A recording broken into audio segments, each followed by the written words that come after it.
Ang nakikita ngayon ng pamunuan ng ICC, isang malaking hamon sa kinabukasan sa mismong korte. Ang pangamba nila, baka dumating daw ang panahon na mahirapan ng gampanan ng ICC ang tungkulin nito dahil nga sa lumalakas na presyon mula sa isa sa pinakamakapangyarihang bansa sa mundo. Kapag nangyari iyon, maaaring humina ang kakayahan ng ICC na gawin ang trabaho nito bilang isang pandaigdigang hukuman. Sa madaling salita, ang kinatatakutan ni Tomoko Akane ay hindi lamang yung sanction o yung mga pagbabawal na maaaring ipataw ng Amerika. Ang mas malaking pangamba niya ay baka mawala ng pagkakaisa ang mga bansang sumusuporta sa ICC. Kapag nagkawatak-watak ang mga ito, maaaring maepektuhan ang kredibilidad na operasyon at kakayahan ng korte na ipagpatuloy ang mga tungkulin nito. 28 years ago today, the Rome Statute was born from a shared conviction that the most serious crimes of concern to the international community as a whole must not go unpunished. Its adoption made possible the creation of the International Criminal Court, which is the only permanent international criminal court established to end impunity for the perpetrators of those crimes. The International Criminal Court is one such institution.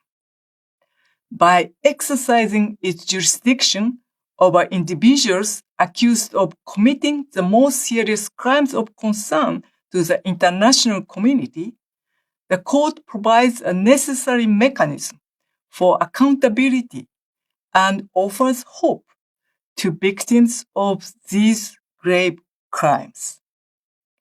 Even in the most challenging times, the International Criminal Court will remain steadfast in its mission to bring justice to the victims of the most serious crimes of concern to the international community. Pag-usapan po natin itong implikasyon at naging dahilan kung bakit natsugi, natanggal, na-dismiss bilang Chief Prosecutor ng International Criminal Court o ng ICC itong pakialamero at hambog na si Amir Khan. Bakit ko naman nasabi na pakialamero at hambog itong si Amir Khan na Chief Prosecutor ng ICC?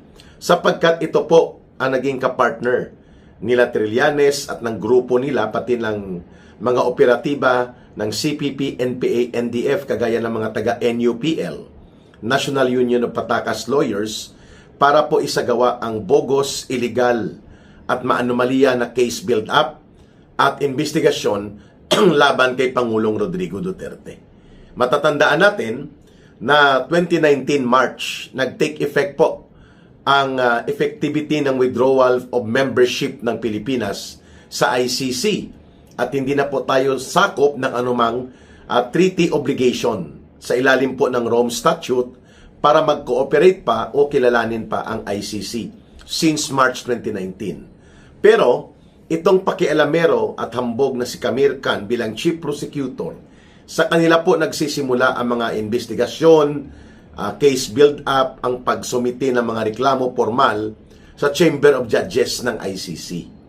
Ngayon, ang ginawa nila, at ito naman ay naibulgar na ng mga dating Marines, mga former soldiers, na mga naging security detail kay Saldico, na sila ang nag-deliver ng mahigit 100 million pesos, equivalent to $2 million, sa grupo na pinadala ni Amir Khan dito sa Pilipinas upang magsagawa ng naturang anomalya at illegal at bogus na case build-up and investigation laban kay Pangulong Duterte in 2023 and 2024. Mga kababayan, illegal po yon sapagkat 4 na taon na halos o 5 taon na nakalilipas nang simulan nila ang formal investigation and case build-up in preparation to file formal charges na mag-build up ng kaso na inireklamo noon nila Trillanes at ng mga taga-CPP, NPA, NDF laban kay Pangulong Duterte. Ibig sabihin, doon pa lang sila nangalap ng mga ebidensya. Matapos na hindi na po tayo sakop ng ICC. 4 na taon na ang nakakalipas. At ito ay pagpapakita po ng illegal pakialamero at ang tinatawag nga ni US President Donald Trump at ng gobyerno ngayon ng Amerika na interventionist at feeling global bureaucrats na tagapagbantay ng hustisya di umano itong ICC. Ngayon, dahil dyan, to make the narrative backtrack short, naipakulong ng illegal si former President Duterte. So, kapag yan na-resolba at nagkaroon ng desisyon ng Korte Suprema na talagang wala ng jurisdiksyon ng ICC at hindi naman sakop ng ICC ang Philippine Supreme Court, ang Philippine Supreme Court ay magdedesisyon ng sarili niya kung may jurisdiction pa o wala ng ICC. Eh syempre, hindi na po pwedeng arestuhin ng mga otoridad sa Pilipinas yan. At dahil dyan sa pendency ng kaso na yan, ang gagawin nila, parang ginawa rin nila kay Tatay Digong, wala nang delay. Wala nang harap-harap sa lokal na hukuman. Wala na yung mga probisyon ng ICC na yan. Basta isasakay sa eroplano at dadalhin sa dahig.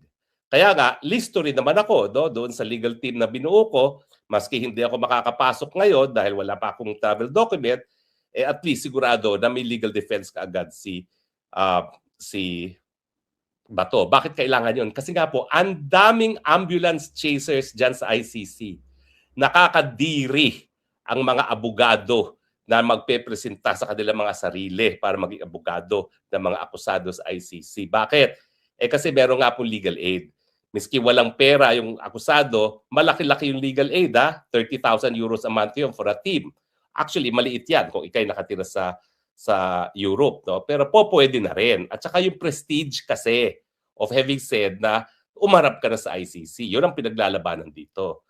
Pero more often than that, kita mo, si Tatay Digong, hindi rin nag-legal aid, may kakayahan naman ang mga naaakusa dahil nga mga dating presidente, mga dating PNP chief, mga senador, siyempre kahit paano makakabayad na ba niya, kaya nag-uudahan yung mga mokong.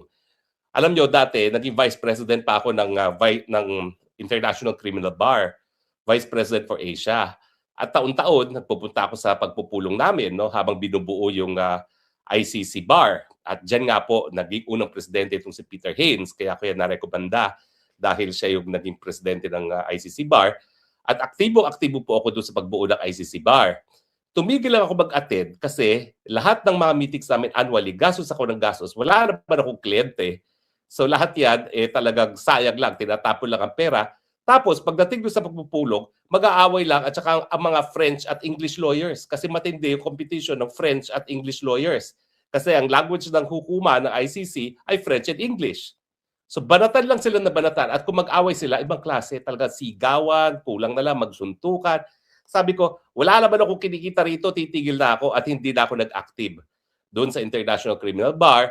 Bagamat, naging prutas ng aming naunang mga ginawa, yung ICC bar na pinumunuan ni Peter Haines na ngayon ay abogado ni Tatay Digong. He doesn't care about the impact nito sa ekonomiya ng Pilipinas. All he cares about right now is yung kanyang politika at yung kanyang pananatili sa kapangyarihan.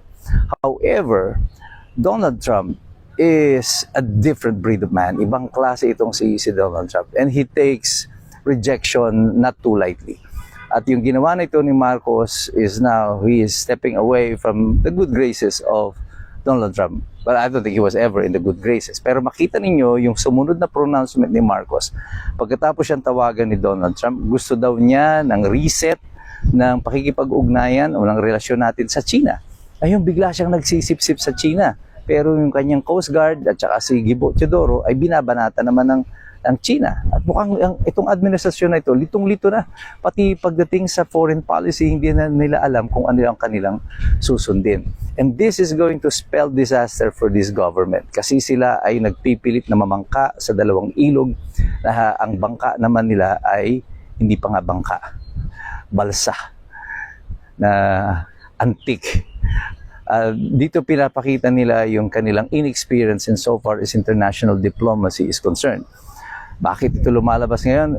Dahil nangunguna sa kanila yung kanilang pamumulitika at hindi ang interes ng ating bansa. And this will bring us to more disaster. The imposition ng mga tariff nito sa Pilipinas will drive away more future investments for the Philippines. Kasi bakit ako magninegosyo dito? Kung lahat naman pala ng aking ipuproduce dito sa Pilipinas, i-export sa Amerika, ay mapapatawan pa ng karagdagang mga buwis. Nililipat na lang ako doon sa bansa, doon ako magninegosyo na mayroong preferential treatment from the United States. But our government doesn't care about this kasi it doesn't care about you. Ang gobyernong ito doesn't care all about us. All it cares about right now ay yung pananatili nila sa kapangyarihan. Pero tayong lahat, magmasid tayong lahat, makinig tayong lahat, at pagmasdan ninyo kung ano pa yung mga magaganap sa mundo, this will be very quick. Because the United States of America will not tolerate an ally like Bongbong Marcos na hindi po proteksyonan ng interest ng Amerika or even the interest of Donald Trump.